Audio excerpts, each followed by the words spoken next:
Listen to me, O my people, while I give you stern warnings. O Israel, if you would only listen to me, you must never have a foreign god. You must not...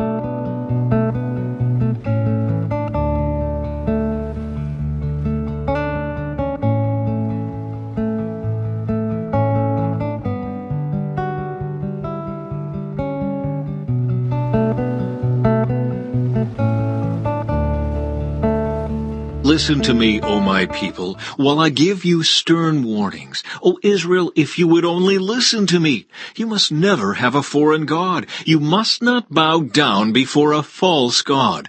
For it was I, the Lord your God, who rescued you from the land of Egypt. Open your mouth wide, and I will fill it with good things.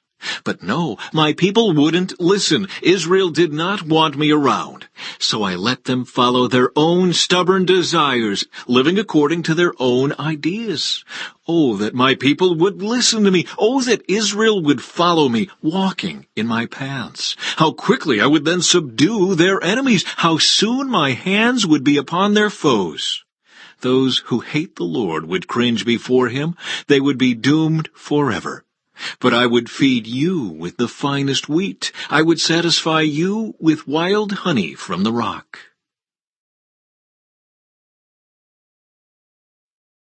Suddenly Festus shouted, "Paul, you are insane. Too much study has made you crazy." But Paul replied, "I am not insane, most excellent Festus. What I am saying is the sober truth. And King Agrippa knows about these things. I speak boldly, for I am sure these events are all familiar to him, for they were not done in a corner. King Agrippa, do you believe the prophets? I know you do." Agrippa interrupted him. "Do you think you can persuade me to become a Christian so quickly?" Paul replied, "Whether quickly or not, I pray to God that both you and everyone here in this audience might become the same as I am, except for these chains." Then the king, the governor, Bernice, and all the others stood and left. As they went out, they talked it over and agreed. This man hasn't done anything to deserve death or imprisonment. And Agrippa said to Festus, he could have been set free if he hadn't appealed to Caesar. When the time came, we set sail for Italy. Paul and several other prisoners were placed in the custody of a Roman officer named Julius, a captain of the imperial regiment. Aristarchus, a Macedonian from Thessalonica, was also with us. We left on a ship whose home port was Adramyttium, on the northwest coast of the province of Asia. It was scheduled to make several stops at ports along the coast of the province. The next day, when we docked at Sidon, Julius was very kind to Paul and let him go ashore to visit with friends, so they could provide for his needs. Putting out to sea from there, we encountered strong headwinds that made it difficult to keep the ship on course, so we sailed north of Cyprus between the island and the mainland. Keeping to the open sea, we passed along the coast of Cilicia and Pamphylia, landing at Myra in the province of Lycia. There, the commanding officer found an Egyptian ship from Alexandria that was bound for Italy, and he put us on board. We had several days of slow sailing, and after great difficulty we finally neared Cnidus. But the wind was against us, so we sailed across to Crete and along the sheltered coast of the island past the Cape of Salmone. We struggled along the coast with great difficulty and finally arrived at Fair Havens, near the town of Lasea. We had lost a lot of time. The weather was becoming dangerous for sea travel because it was so late in the fall, and Paul spoke to the ship's officers about it. "Men," he said, "I believe there is trouble ahead if we go on. Shipwreck, loss of cargo, and danger to our lives as well." But the officer in charge of the prisoners listened more to the ship's captain and the owner than to Paul. And since Fair Havens was an exposed harbor, a poor place to spend the winter, most of the crew wanted to go on to Phoenix, farther up the coast of Crete, and spend the winter there. Phoenix was a good harbor with only a southwest and northwest exposure. Chapter 16. Ahaz rules in Judah. Ahaz, son of Jotham, began to rule over Judah in the 17th year of King Pekah's reign in Israel. Ahaz was 20 years old when he became king, and he reigned in Jerusalem 16 years. He did not do what was pleasing in the sight of the Lord his God, as his ancestor David had done. Instead, he followed the example of the kings of Israel, even sacrificing his own son in the fire. In this way he followed the detestable practices of the pagan nations the Lord had driven from the land ahead of the Israelites. He offered sacrifices and burned incense at the pagan shrines and on the hills and under every green tree. Then King Rezin of Aram and King Pekah of Israel came up to attack Jerusalem. They besieged Ahaz, but could not conquer him. At that time the king of Edom recovered the town of Elath for Edom. He drove out the people of Judah and sent Edomites to live there, as they do to this day. King Ahaz sent messengers to King Tiglath-Pileser of Assyria with this message: "I am your servant and your vassal. Come up and rescue me from the attacking armies of Aram and Israel." Then Ahaz took the silver and gold from the temple of the Lord and the palace treasury and sent it as a payment to the Assyrian king. So the king of Assyria attacked the Aramean capital of Damascus and led its population away as captives, resettling them in Kir. He also killed King Rezin. King Ahaz then went to Damascus to meet with King Tiglath-Pileser of Assyria. While he was there, he took special note of the altar. Then he sent a model of the altar to Uriah the priest, along with its design in full detail. Uriah followed the king's instructions and built an altar just like it, and it was ready before the king returned from Damascus. When the king returned, he inspected the altar and made offerings on it. He presented a burnt offering and a grain offering. He poured out a liquid offering, and he sprinkled the blood of peace offerings on the altar. Then King Ahaz removed the old bronze altar from its place in front of the Lord's temple between the entrance and the new altar, and placed it on the north side of the new altar. He told Uriah the priest, "Use the new altar for the morning sacrifices of burnt offering, the evening grain offering, the king's burnt offering and grain offering, and the burnt offerings of all the people, as well as their grain offerings and liquid offerings. Sprinkle the blood from all the burnt offerings and sacrifices on the new altar. The bronze altar will be for my personal use only." Uriah the priest did just as King Ahaz commanded him. Then the king removed the side panels and basins from the portable water carts. He also removed the great bronze basin called the sea from the backs of the bronze oxen and placed it on the stone pavement. In deference to the king of Assyria, he also removed the canopy that had been constructed inside the palace for use on the Sabbath day, as well as the king's outer entrance to the temple of the Lord. The rest of the events in Ahaz's reign and everything he did are recorded in the book of the history of the kings of Judah. When Ahaz died, he was buried with his ancestors in the city of David. Then his son Hezekiah became the next king.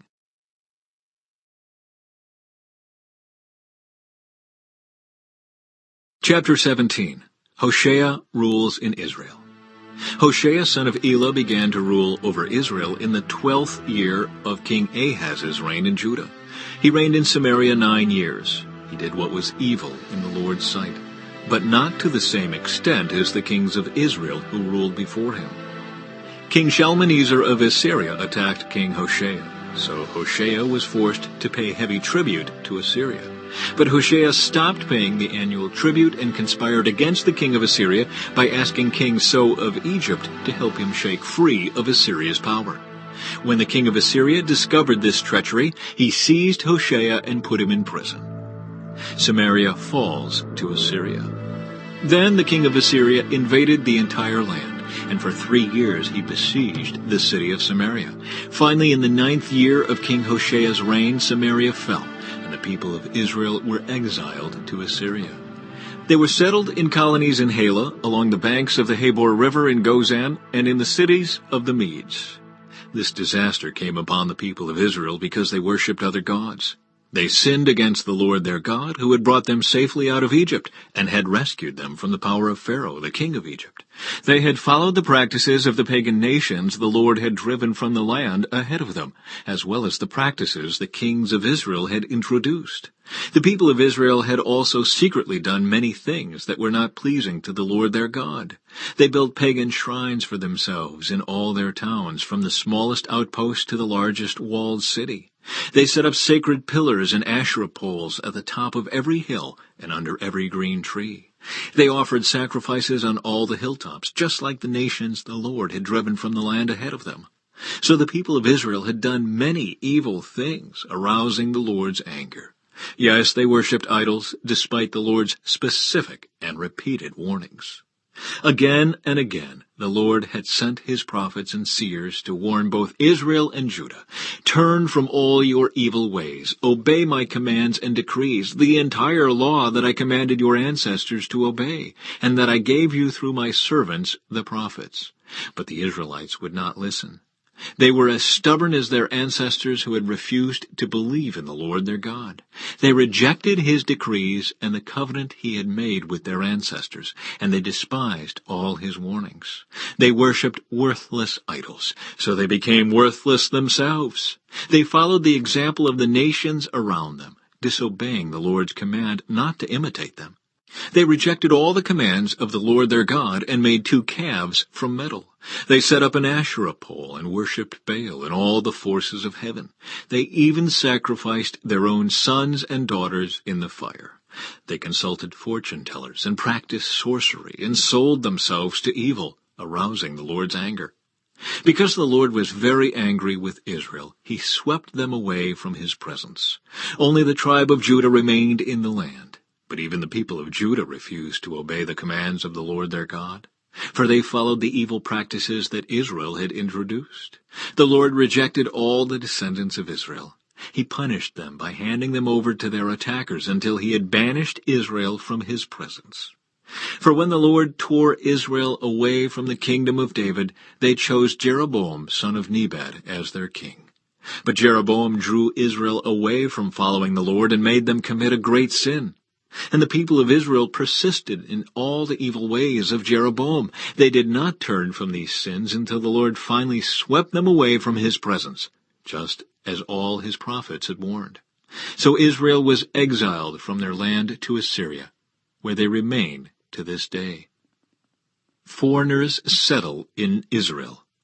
The king of Assyria transported groups of people from Babylon, Cutha, Ava, Hamath, and Sepharvaim, and resettled them in the towns of Samaria, replacing the people of Israel. They took possession of Samaria and lived in its towns.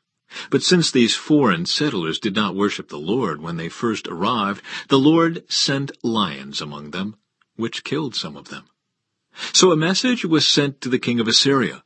"The people you have sent to live in the towns of Samaria do not know the religious customs of the God of the land. He has sent lions among them to destroy them because they have not worshipped him correctly." The king of Assyria then commanded, "Send one of the exiled priests back to Samaria. Let him live there and teach the new residents the religious customs of the God of the land." So one of the priests who had been exiled from Samaria returned to Bethel and taught the new residents how to worship the Lord. But these various groups of foreigners also continued to worship their own gods. In town after town where they lived, they placed their idols at the pagan shrines that the people of Samaria had built. Those from Babylon worshipped idols of their god Succoth-Benoth. Those from Cutha worshipped their god Nergal, and those from Hamath worshipped Ashimah. The Avites worshipped their gods Nibhaz and Tartak, and the people from Sepharvaim even burned their own children as sacrifices to their gods Adramelech and Anamelech. These new residents worshipped the Lord, but they also appointed from among themselves all sorts of people as priests to offer sacrifices at their places of worship. And though they worshipped the Lord, they continued to follow their own gods according to the religious customs of the nations from which they came. And this is still going on today. They continue to follow their former practices instead of truly worshiping the Lord and obeying the decrees, regulations, instructions, and commands he gave the descendants of Jacob, whose name he changed to Israel. For the Lord had made a covenant with the descendants of Jacob and commanded them, "Do not worship any other gods or bow before them or serve them or offer sacrifices to them, but worship only the Lord, who brought you out of Egypt with great strength and a powerful arm. Bow down to him alone and offer sacrifices only to him. Be careful at all times to obey the decrees, regulations, instructions, and commands that he wrote for you. You must not worship other gods. Do not forget the covenant I made with you, and do not worship other gods. You must worship only the Lord your God. He is the one who will rescue you from all your enemies." But the people would not listen and continued to follow their former practices. So while these new residents worshipped the Lord, they also worshipped their idols, and to this day their descendants do the same.